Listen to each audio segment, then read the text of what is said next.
দিদি এত উন্নয়ন করেছেন এবং আমাদের একটাই মনে করি আমাদের প্রত্যেকেরই একটা বর্ডার যে মমতা ব্যানার্জির হাত শক্ত করতে হবে এবং আমাদের প্রার্থীকে উৎসাহ হয়েছে বর্ণালীদের রায় এবং তার হাত শক্ত করতে হবে এবং তাকে আমাদের এখান থেকে জিতিয়ে যাতে আমাদের বিধানসভায় যেতে পারে এবং রাজ্যসভার ভোট আমাদের যাতে পুনরায় আবার মমতা ব্যানার্জিকে আমরা আবার মুখ্যমন্ত্রীকে দেখতে পাই তার জন্যই আমাদের হাত আরো শক্ত করতে হবে। আমি আগে ছিলাম তৃণমূল দলে, তারপর তৃণমূলেই ছিলাম আমি, তারপরে আমি নির্দলে করেছিলাম,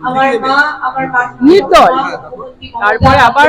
মমতা ব্যানার্জি 15 দলে আবার ফিরলাম।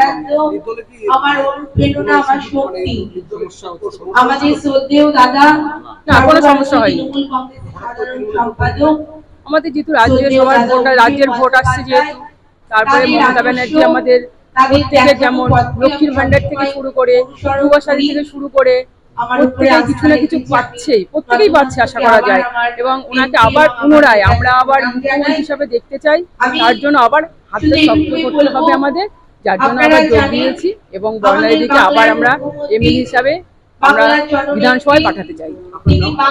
শ্রীমতী রমা লস্কর, আড়ংঘাটা গ্রাম পঞ্চায়েত প্রাক্তন প্রধান।